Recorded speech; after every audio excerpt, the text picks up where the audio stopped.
Conférence 39. Biens terrestres. Point. La question se pose très souvent de savoir si l'être humain doit se séparer de ses biens terrestres ou s'il doit les mépriser lorsqu'il aspire à un gain spirituel. Il serait insensé d'accepter un tel principe. Lorsqu'il est dit que l'être humain ne doit pas s'attacher aux biens terrestres s'il aspire au royaume des cieux, il n'est pas dit pour autant qu'ils doivent les distribuer ou les rejeter, afin de vivre dans la pauvreté. L'être humain peut et doit jouir joyeusement de ce que Dieu a mis à sa disposition dans la création. Ne pas s'attacher signifie seulement qu'un être humain ne doit pas se laisser entraîner à ne penser qu'à entasser des biens de ce monde comme étant le but le plus haut de sa vie sur terre et ne pas s'attacher de façon prédominante à cette unique pensée. Une telle disposition devrait le détourner, de toute évidence, de buts plus élevés.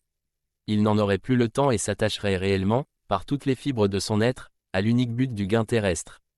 Que ce soit, dès lors, à cause de ses biens eux-mêmes, ou encore à cause de la satisfaction que leur possession rend possible ou pour d'autres raisons, peu importe, le résultat demeure au fond toujours le même. L'être humain s'attache et se lie ainsi à ce qui est purement terrestre, il ne peut plus regarder vers le haut et ne peut donc pas s'élever. Cette fausse conception selon laquelle les biens terrestres sont incompatibles avec l'aspiration spirituelle a aussi entraîné, chez la majorité des êtres humains, à concevoir l'idée absurde que toutes les démarches spirituelles ne peuvent rien avoir de commun avec les biens terrestres, si elles doivent être prises au sérieux. C'est étrange que le préjudice qui en a résulté, l'humanité n'en ait jamais été consciente. Par cela, il déprécie les dons spirituels, c'est-à-dire les dons les plus précieux dont ils auraient pu être comblés, car du fait de cette singulière attitude, tous les mouvements spirituels furent contraints à vivre d'offrandes et de donations. Semblables à des mendiants, c'est ainsi que la même attitude qui se manifeste à l'égard des mendiants s'étendit, sans que cela se remarque, aux mouvements spirituels. Ceux-ci ne purent, de ce fait, jamais gagner la considération qui leur revient en tout premier lieu. Pour la même raison, ces mouvements devaient toujours porter en eux un germe de mort, et ceci, dès l'origine, parce qu'ils ne purent jamais se tenir solidement sur leurs propres pieds, mais ils demeurèrent toujours dépendants de la bonne volonté des êtres humains. C'est précisément pour protéger et pour préserver face à l'humanité ce qu'ils possèdent de plus sacré, le spirituel, que celui qui y aspire sérieusement ne doit pas mépriser les biens terrestres. Ils doivent lui servir surtout de bouclier dans la matière dense, afin de pouvoir se défendre à force égale. Ce serait une attitude malsaine si, à l'époque des matérialistes, ceux qui aspirent spirituellement vers le haut voulaient mépriser la plus puissante arme de leurs adversaires sans scrupule. Ce serait une insouciance qui pourrait se venger durement. C'est pourquoi, vous, les vrais croyants, ne méprisez pas les biens terrestres qui ne purent, eux aussi, être créés que par la volonté de Dieu que vous cherchez à honorer. Toutefois, ne vous laissez pas endormir par le confort que la possession des biens terrestres peut apporter, mais faites-en un usage salutaire. Il en est de même pour les dons particuliers de ces forces qui servent à guérir diverses maladies, ou pour des aptitudes semblables riches de bénédictions. De la manière la plus naïve, ou plus exactement la plus effrontée, les êtres humains supposent que ces facultés doivent être mises gratuitement à leur disposition, parce qu'elles viennent du spirituel comme un don spécial, pour être utilisées. Cela va même si loin que maints êtres humains escomptent encore une reconnaissance particulière lorsqu'ils ont daigné se servir d'une aide de ce genre, alors qu'ils étaient en détresse. De tels êtres humains doivent être exclus de tout secours, même si celui-ci était l'unique qui puisse encore les aider. Les êtres humains ainsi doués devraient d'abord apprendre eux-mêmes, une bonne fois, à estimer à sa juste valeur ce don divin, afin de ne plus jeter des perles au pourceau. Pour un acte de secours sérieux, ils ont besoin de beaucoup plus de force corporelle et de matière fine qu'un juriste pour sa meilleure plaidoirie, ou qu'un médecin pour ses nombreuses visites de malades, ainsi qu'un peintre pour la création d'un tableau. Jamais il ne viendrait à l'esprit de qui que ce soit d'exiger que le travail du juriste, du médecin ou du peintre soit gratuit, bien qu'une bonne capacité de compréhension, comme tout autre don, n'est toujours qu'un cadeau de Dieu, rien d'autre. Rejetez enfin ces vêtements de mendiant et montrez-vous dans l'habit qui vous revient de droit. Conférence 40. La mort. Point. S'il est une chose à laquelle tous les êtres humains, sans exception, croient, c'est à la mort. Chacun est convaincu de sa venue. Elle est l'un des rares faits au sujet desquels il ne règne aucune discussion, aucune ignorance. Bien que tous les êtres humains s'attendent dès l'enfance à devoir mourir un jour, la plupart cherchent néanmoins à en chasser la pensée. Beaucoup deviennent même violents lorsqu'on en parle en leur présence. D'autres, encore, évitent soigneusement de visiter les cimetières, font un détour pour éviter les enterrements et s'efforcent d'oublier le plus vite possible l'impression qu'ils ressentent lorsque parfois, ils rencontrent un cortège funèbre dans la rue. En outre, une angoisse secrète les oppresse constamment à la pensée qu'ils pourraient, un jour, être brusquement surpris par la mort. Une crainte indéfinie les empêche d'aborder avec une réflexion sérieuse ce fait immuable. Il n'existe guère d'autre événement qui, en dépit de son inéluctabilité, soit aussi systématiquement banni des préoccupations humaines que la mort. Et pourtant, il est peu de faits aussi importants dans la vie terrestre, si ce n'est la naissance. Il est donc surprenant que l'être humain veuille, précisément, si peu se préoccuper du commencement et de la fin de son existence terrestre, alors qu'il s'efforce d'attribuer une profonde signification à tous les autres phénomènes et même à des choses tout à fait secondaires. Il cherche et se creuse la tête bien davantage au sujet de tous les événements intermédiaires que sur ceux qui lui apporteraient un éclaircissement de tout, le commencement et la fin de son parcours terrestre. Naissance et mort sont, en effet, étroitement liés, parce que l'une est la conséquence de l'autre. Mais combien peu de sérieux est accordé, déjà à la procréation. Ce n'est qu'en de très rares cas qu'il est possible d'y trouver quelque dignité humaine. C'est précisément dans cet acte que les êtres humains se placent de préférence au niveau des animaux sans toutefois parvenir, en ce domaine, à sauvegarder l'innocence de ceux-ci. Il s'ensuit que l'être humain se place en dessous de l'animal, car celui-ci agit conformément au rang qu'il occupe dans la création. L'être humain, cependant, ne peut pas ou ne veut pas occuper le rang qui lui revient. Il descend alors plus bas et s'étonne ensuite que, sous différents rapports, l'humanité entière aille à la décadence. Déjà, les cérémonies en vogue lors des noces sont réglées de façon à ne considérer le mariage que comme une affaire purement terrestre.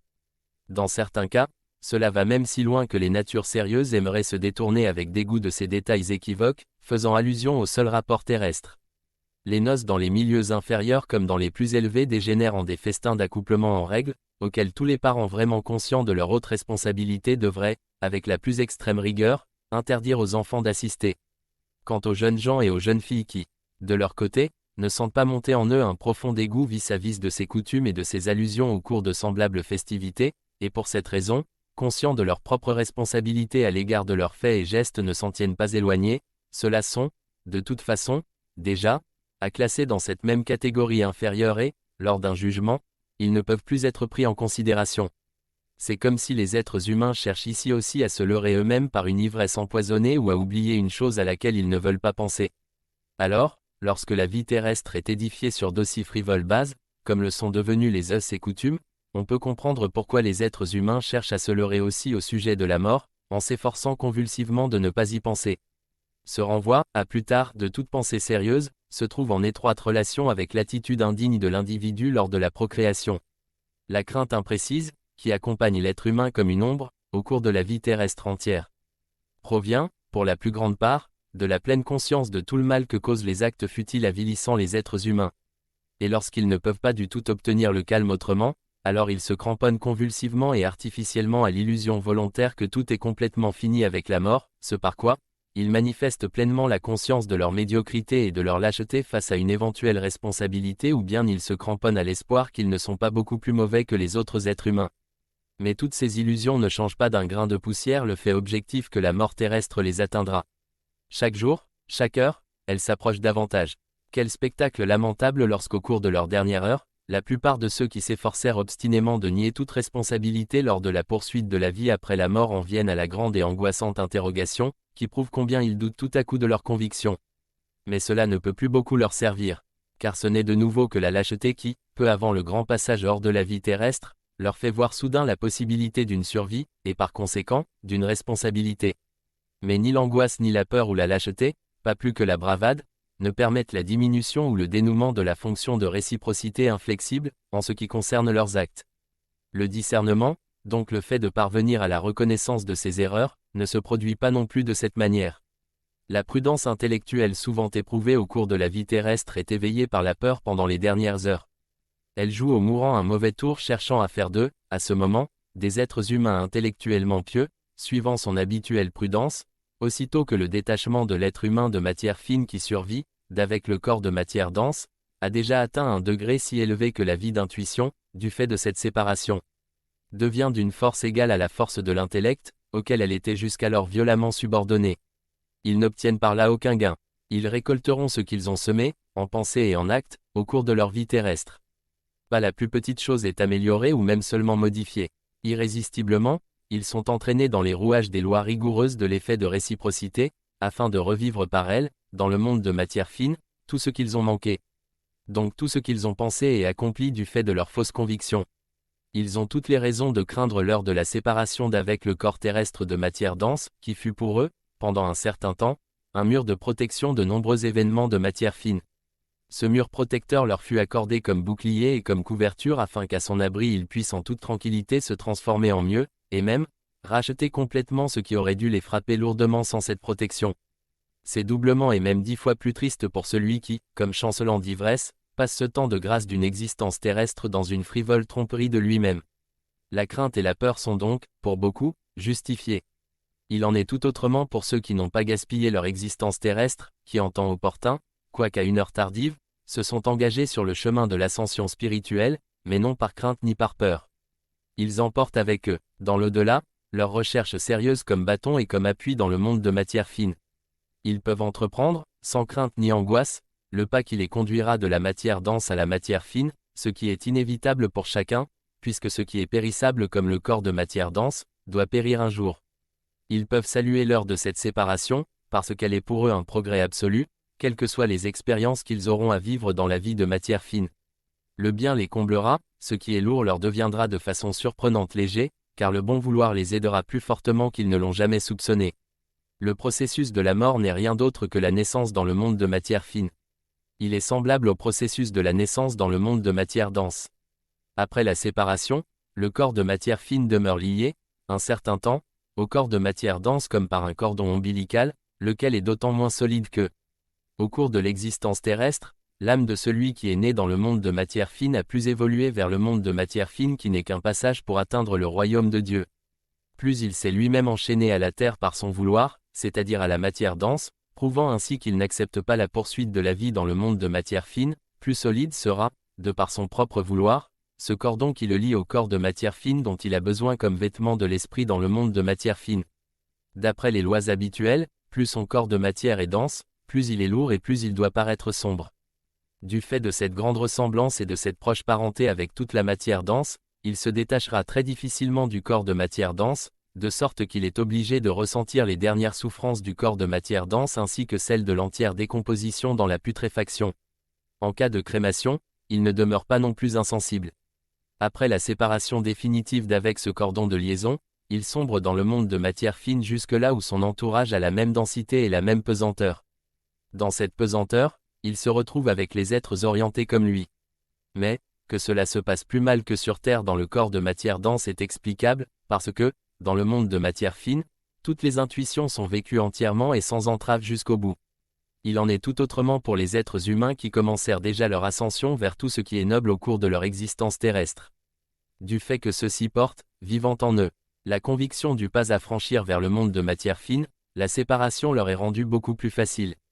Leur corps de matière fine et avec lui le cordon de liaison ne sont pas denses et cette différence, du fait de leur étrangeté mutuelle d'avec le corps de matière dense, fait que la séparation a lieu très rapidement, de sorte que le corps de matière fine se tient depuis longtemps déjà à côté du corps de matière dense durant la soi-disant agonie ou les derniers tressaillements musculaires du corps de matière dense. S'il peut encore être parlé d'agonie pour la mort normale d'un tel être humain. Le relâchement et le peu de densité du cordon de liaison ne permettent pas à l'être humain de matière fine se tenant tout près, de ressentir aucune sorte de douleur, étant donné que cette frêle liaison ne peut pas, en raison de sa faible densité, servir de conducteur à la souffrance de la matière dense vers la matière fine. Ce cordon, en conséquence de sa plus grande finesse, rompt la liaison plus vite. Le corps de matière fine devient parfaitement libre en un laps de temps très court et s'envole alors vers la région dont se compose son genre plus léger et plus fin. Là-haut, il n'y trouvera que des êtres orientés comme lui et dans la vie intuitive et plus élevée il ressentira la paix et le bonheur. Ce corps de matière fine plus léger et très mince est, conformément à sa nature, plus clair et plus lumineux, finalement, il en arrive à un si grand affinement que le pur spirituel qu'il contient le transperce de ses irradiations. Avant d'entrer rayonnant et lumineux dans le pur spirituel essentiel, que les êtres humains séjournant auprès d'un mourant soient avertis de ne pas éclater en lamentations bruyantes. La douleur de la séparation manifestée trop fortement peut émouvoir l'être humain de matière fine qui est en train de se détacher ou qui se tient peut-être déjà à côté, donc il peut l'entendre et la ressentir. Si la compassion éveille en lui le désir de prononcer encore des paroles de consolation, alors ce désir le lie de nouveau solidement par le besoin de se faire comprendre de façon intelligible à ceux qui se lamentent de douleur. Or, il ne peut se rendre terrestrement compréhensible qu'avec l'aide du cerveau. Cet effort cependant entraîne avec lui l'étroite liaison avec le corps de matière dense, la conditionne, la conséquence en est que non seulement le corps de matière fine, en train de se détacher, se réunit de nouveau plus étroitement au corps de matière dense. Mais aussi que l'être humain de matière fine qui était déjà libéré et à côté du corps de matière dense doivent réintégrer une nouvelle fois ce dernier. Le résultat final est qu'il ressent à nouveau toutes les douleurs dont il était déjà délivré. Le nouveau détachement en devient alors beaucoup plus difficile, il peut même durer quelques jours. Alors, il en résulte ce qu'on appelle l'agonie prolongée qui, pour celui qui veut se détacher, devient réellement douloureuse et difficile. La faute en incombe à ceux qui, par leur douleur égoïste, le rappelèrent, interrompant ainsi l'évolution naturelle des choses. Du fait de cette interruption du cours normal des choses, s'ensuit une nouvelle puissante liaison, même si ce n'est qu'à travers la faible tentative de concentration en vue de se rendre compréhensible. Et délier cette nouvelle liaison faite contre nature n'est pas si facile pour celui qui est encore totalement inexpérimenté en ce domaine. Il ne peut pas être aidé puisqu'il a lui-même voulu la nouvelle liaison. Cette liaison peut facilement survenir aussi longtemps que le corps de matière dense n'est pas entièrement refroidi et que le cordon de liaison subsiste, lequel ne seront souvent qu'après de nombreuses semaines. C'est donc un tourment inutile pour celui qui s'en va, une absence d'égard et une brutalité de la part de ceux qui l'entourent. C'est pourquoi, dans une chambre mortuaire, il doit régner un calme absolu, une gravité digne en accord avec cette heure si pleine d'importance. Les personnes qui ne peuvent pas se maîtriser devraient être contraintes à se retirer même s'il s'agit des plus proches parents. Bonjour à tous, j'espère que vous allez bien. Veuillez vous abonner à la chaîne pour me soutenir. Et prochainement, nous aurons la lecture des conférences 41 et 42, intitulées respectivement Décédé et Miracle. Donc je vous dis à tout à l'heure.